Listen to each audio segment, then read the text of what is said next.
नमस्कार दोस्तों, मैं हूं ब्रजेश कुमार। साथियों, सऊदी अरब के दमाम शहर में एक भारतीय लड़के ने सऊदी शेख की बेटी के साथ में शादी कर ली। लेकिन फिर उस भारतीय लड़के के साथ में जो कुछ हुआ जानकर यकीनन आपके भी रोंगटे खड़े हो जाएंगे। इसलिए आज का यह वीडियो आप सभी के लिए बहुत ही खास होने वाला है और खास करके अरब देश में रहने वाले लोग इस वीडियो को आखिरी तक जरूर देखें। साथियों, यह दृश्य सऊदी अरब के दमाम शहर में देखने को मिला है। यहां पर एक हिंदुस्तानी लड़का था जो ड्राइवरी का जॉब नौकरी करता था, जिसका नाम आसिफ खान था। और दरअसल सऊदी अरब के दमाम शहर के 70% लोग तेल निकालने के कारोबार से बिल्कुल जुड़े हुए हैं। इसलिए यहाँ के तमाम लोग इंतहा अमीर लोग हैं। मगर इन्हीं के बीच में एक ऐसा अरबी शख्स भी था जिसका नाम शेख जाहिद बिन हनान था, जो ज़्यादा अमीर न होने की वजह से अपना एक खुद का ट्रक चलाया करता था और उसी से अपने 3 बेटियों और बीबी का गुजर बसर कर रहा था। शेख जाहिद बिन हनान की 3 बेटियां इंतहा हसीना जमील थी, नेक भी थी। एक दिन शेख जाहिद नामी अरबी शख्स अपने ट्रक पर कुछ सामान लाद करके दूसरे शहर में जा रहा था कि रास्ते में से उसे एक नौजवान शख्स मिला जिसने फटे पुराने कपड़े पहने रखे थे और बहुत ही ज़्यादा लाचार और बेबस नज़ारा आ रहा था। उस नौजवान का नाम दोस्तों आसिफ खान था, जो कि हिंदुस्तान के गाज आबाद शहर से ताल्लुक रखने वाला था। दरअसल यह नौजवान सऊदी अरब में ड्राइवरी की नौकरी की तलाश में गया हुआ था। साथियों, इस वजह से यह दमाम से रियाद शहर में जाना चाह रहा था, लेकिन उस सुल्तान इलाके में उसे कोई भी टैक्सी या गाड़ी नहीं मिल रही थी कि तभी ट्रक ड्राइवर शेख जाहिद नामी अरब शख्सी का गुजरा वहां से। तो वह देख करके आसिफ खान को नौजवान लड़के ने अपने हाथ के इशारे में गाड़ी रोकने को कहा। शेख जाहिद ने गाड़ी को रोक करके उससे पूछा कि ए नौजवान, तुझे क्या मसला है? तो इस पर उस भारतीय लड़के ने दोस्तों कहा कि शेख साहब, दरअसल मुझे रियाद शहर जाना है, लेकिन मुझे यहाँ से कोई भी गाड़ी नहीं मिल रही है। इसलिए बराए मेहरबानी आप मुझे किसी करीब के बस स्टैंड पर छोड़ दो। यह सुनकर दोस्तों फिर शेख जाहिद ने आसिफ को अपने ट्रक पे सवार कर लिया और कहने लगा कि मैं भी रियाद शहर में ही जा रहा हूँ, इसलिए तुम्हें फिक्र करने की कोई जरूरत नहीं है। मैं तुम्हें बाहिफाजत रियाद शहर ले जाकर के छोड़ दूंगा। साथियों, यह सुन करके आसिफ खान बहुत ही खुश हो गया और खुशी खुशी के साथ उसे बातचीत करना शुरू कर दिया। रियाद शहर की ओर जाने लगा। बातचीत के दौरान शेख जाहिद ने आसिफ से पूछा कि बेटा, दरअसल तुम क्या काम कर रहे हो? रियाद शहर में क्यों जा रहे हो? साथ ही साथ यह भी पूछ लिया कि तुम किस मुल्क से ताल्लुक रखने वाले हो। साथियों, यह सुनकर आसिफ ने उस अरबी शख्स को बताया कि मैं एक हिंदुस्तानी लड़का हूं और यहां पर ट्रक ड्राइवरी की जॉब करता हूं, मगर इस वक्त में बेरोजगार हूं, इसलिए मैं यहां पर ट्रक ड्राइवरी की जॉब भी तलाश में मारा मारा आखिरकार फिर रहा हूं। तो दोस्तों, यह सुनकर के फिर शेख ने आसिफ से कहा कि अगर मैं तुम्हें अपने पास काम पर रख लूं तो क्या तुम मेरे यहाँ ट्रक चला करके ईमानदारी से यहाँ सामान एक जगह से दूसरी जगह पर पहुँचा सकोगे? तो यह सुन करके आसिफ खान नामी नौजवान बहुत ही खुश हो गया। वह कहने लगा कि क्यों नहीं शेख साहब, मैं पूरी ईमानदारी से अपनी ड्यूटी अंजाम बिल्कुल दूंगा। और फिर इस तरह से आसिफ नामी नौजवान लड़का दोस्तों शेख जाहिद के यहाँ पर नौकरी करने लगा।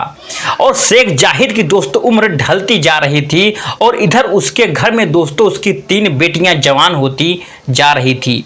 यही वजह थी कि शेख जाहिद चाहता था कि वह इस उम्र में अपने घर पर रह करके अपने तीनों बेटियों की देखभाल अच्छी तरह से कर सके और उसकी तालीम और तबीयत पर ध्यान दे।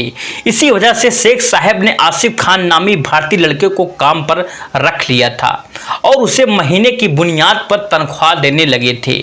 इधर आसिफ भी पूरी ईमानदारी से दोस्तों अपनी ड्यूटी दे रहा था। इस तरह से फिर कुछ ही महीनों में दोस्तों आसिफ खान को अच्छी खासी कमाई होने लगी और फिर यहाँ तक फिर देखते ही देखते आसिफ खान ने कुछ महीने में एक अच्छी खासी रकम भी आखिरकार जमा कर ली, क्योंकि जब वह अपने ट्रक को लोड करके किसी कंपनी में उसे अनलोड करने के लिए जाता तो वहाँ भी उसे अनलोडिंग के पैसे अलग से मिलते थे।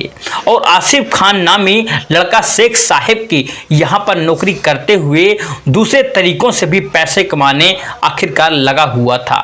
यही वजह थी कि वह बहुत ही कम वक्त में आसिफ खान ने एक बहुत ही बड़ी रकम जमा कर ली। तकरीबन 2 साल गुजरने के बाद एक दिन आसिफ खान साहब जो अरबी शख्स थे उनके पास गया और कहने लगा कि शेख साहब आप यह लीजिए अपने ट्रक की चाबियां और मैं आपके यहाँ पर नौकरी बिल्कुल नहीं करना चाहता हूँ, क्योंकि अब मैं खुद अपना एक ट्रक खरीदना चाहता हूं ताकि मैं उसे अच्छी कमाई कर सकूं। और यह सुनकर दोस्तों शेख जाहिद परेशान हो गया और वह आसिफ नामी भारतीय लड़के से कहने लगा कि बेटा मुझे तुम पर पूरा भरोसा है, तुमने मेरे यहाँ काम बहुत ही अच्छे से किया है और पूरी ईमानदारी के साथ संभाल रखा हुआ है। तुम्हें पता भी है कि मैं अब बिल्कुल बूढ़ा हो चुका हूँ और मेरे घर में मेरी 3 बेटियाँ भी बिल्कुल जवान हो चुकी हैं, इसलिए अब मैं खुद बाहर निकल करके काम बिल्कुल भी नहीं कर सकता हूं, क्योंकि मुझे अपनी 3 बेटियों की भी जिम्मेदारी आखिरकार निभानी है। शेख साहब आसिफ से कहने लगा कि बेटा अगर तुम बुरा न मानो तो मैं तुमसे यह दरख्वास्त करता हूं कि तुम मेरे यहां पर नौकरी करते रहो, चाहे तो इसके लिए तुम डबल तनख्वाह ले सकते हो, मगर मेरे यहाँ काम मत छोड़ना।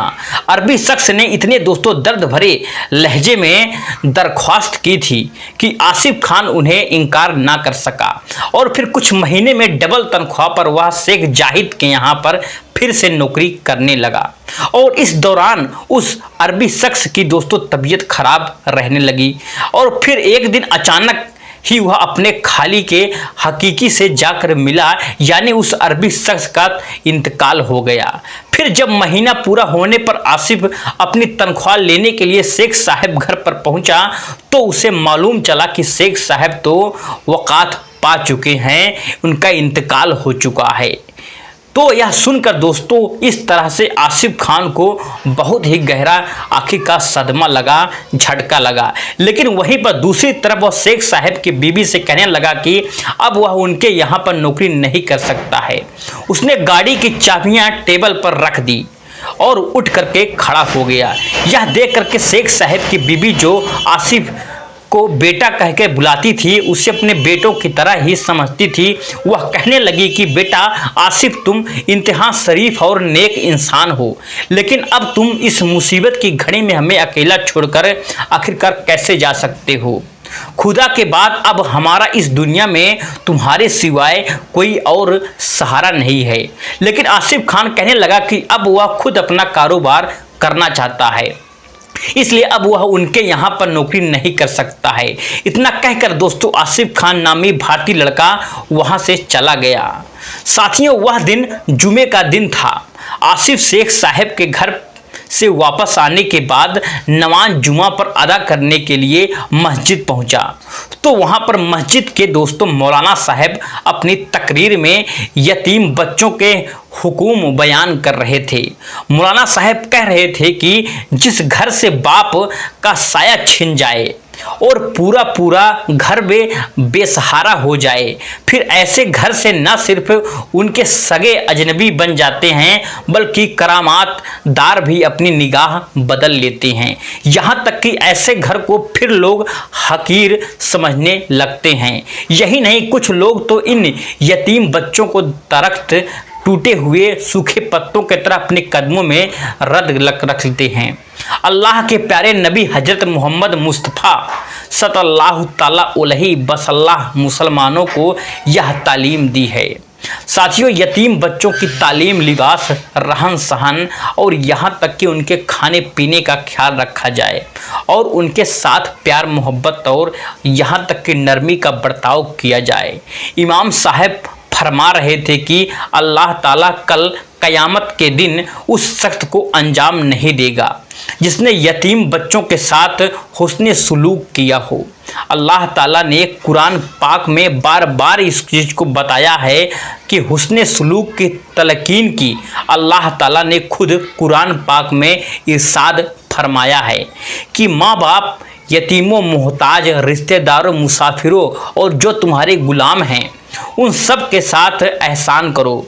साथियों, मस्जिद में आसिफ को इमाम साहब की बातों को सुनकर ऐसा महसूस हो रहा था कि जैसे कि यह तमाम बातें उसके लिए ही कही जा रही हैं।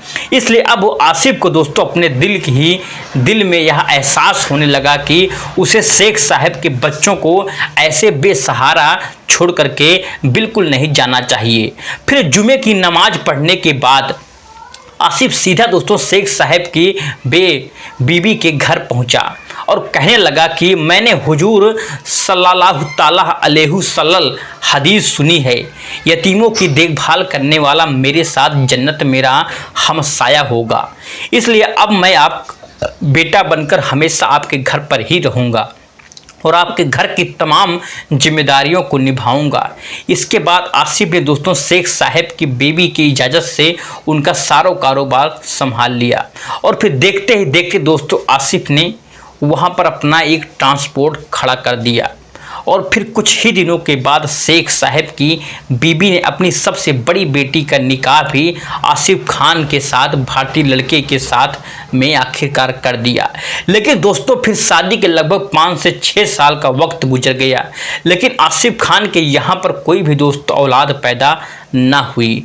एक रात दोस्तों शेख साहब की बीबी ने अपने ख्वाब में देखा कि कोई उसे कह रहा है कि तुम अपनी बेटी और दामाद से कहो कि वह दोनों खाने काबा में जाएं और वहां पर जाकर के मकाम इब्राहिमी के सामने सजदा रेज होकर के अल्लाह से दुआ मांगे। इंशाअल्लाह अल्लाह तबारक ताला उन्हें औलाद से ज़रूर नवाज देगा। इसके बाद दोस्तों फिर सुबह होते ही शेख साहब की बीबी ने अपनी बेटी और दामाद को अपने रात का दोस्तों ख्वाब और सपने को सुनाया। फिर जब बेटी और दामाद ने उस ख्वाब पर अमल किया तो फिर कुछ ही दिनों के बाद में साथियों अल्लाह ताला ने उन्हें खूबसूरत दे दी। फिर उनके यहाँ पर खूबसूरत सा बेटा पैदा हुआ जिसे आगे चल के फिर कुरान पाक का दोस्तों हाफिज बनाया गया। तो साथियों ये थी आज की कहानी, आपको कैसी लगी? अगर आपको अच्छी लगी तो वीडियो को लाइक, चैनल को सब्सक्राइब करना ना भूलिए। चलिए दोस्तों मिलते हैं नेक्स्ट वीडियो में एक नई कहानी और घटना के साथ। तब तक के लिए जय हिंद, जय भारत, जय